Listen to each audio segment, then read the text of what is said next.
যে দুরূদটি জীবনে একবার পড়বেন, যা চাবেন আল্লাহ পাক রব্বুল আলামিন তাই দিবেন। একবার যদি কেউ দুরূদটি পড়তে পারেন, যা চাবেন তা পাবেন। মনের আশা পূর্ণ হয় না, দুরূদটি পড়ে আল্লাহ পাকের কাছে চান, যাহা চাবেন তাহা পাবেন। শুধু তাই নয়, অনেকের গোপন রোগ আছে যা কারো কাছে শেয়ার করতে পারে না, কারো কাছে বলতে পারে না। এই দুরূদটি পড়ে আল্লাহ পাকের কাছে আপনি শিফা চান, আল্লাহ পাক রব্বুল আলামিন আপনাকে সমস্ত গোপন রোগ থেকে মুক্ত করে দিবেন। দুরূদের অনেক ফজিলাত, অনেক ফজিলাত।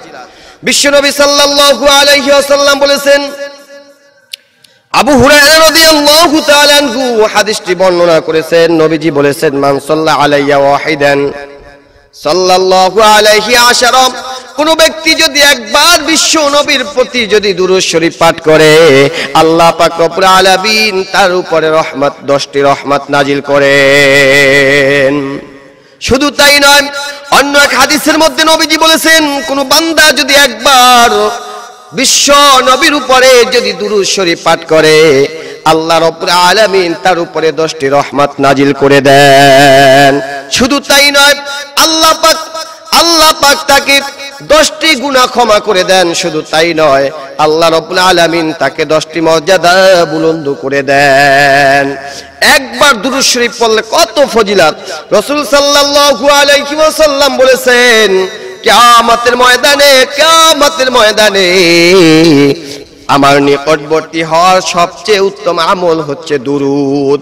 যে যত বেশি দুরূদ শরীফ পাঠ করবে, সে তত বেশি কিয়ামতের ময়দানে বিশ্ব নবীর নিকটবর্তী হবেন।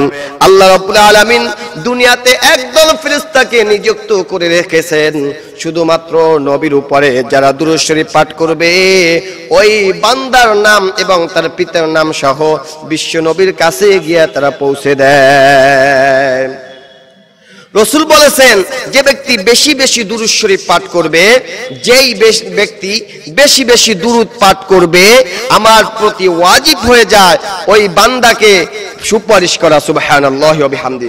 হাদিস শরীফের মধ্যে অনেক দুরূদের কথা উল্লেখ রয়েছে। সবচেয়ে উত্তম দুরূদ হলো সর্বশ্রেষ্ঠ দুরূদ, যাকে বলে দুরূদে ইব্রাহিম। আমরা যেটা নামাজের মধ্যে বলে থাকি, আল্লাহুম্মা সাল্লি আলা মুহাম্মাদিন ওয়া আলা আলি মুহাম্মাদ কামা সাল্লাইতা আলা ইব্রাহিম ওয়া আলা আলি ইব্রাহিম ইন্নাকা হামিদুম মাজিদ।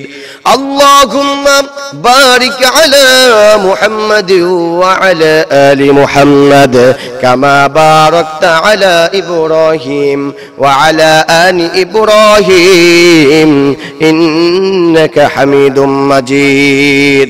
এটি হচ্ছে সর্বশ্রেষ্ঠ দুরূদ। আর সর্বকনিষ্ঠ দুরূদ হচ্ছে সাল্লাল্লাহু আলাইহি ওয়াসাল্লাম, সাল্লাল্লাহু আলাইহি ওয়াসাল্লাম। আর আজকে আমরা যে দুরূদটি আপনাদেরকে শিক্ষা দিব, এটাও ছোট একটি দুরূদ, কিন্তু এর ফজিলত এত বেশি, মৃত্যু ব্যতীত আল্লাহ পাক রব্বুল আলামিন সকল রোগ থেকে আপনাকে শিফা দান করবেন। ছোট্ট একটা দুরূদ।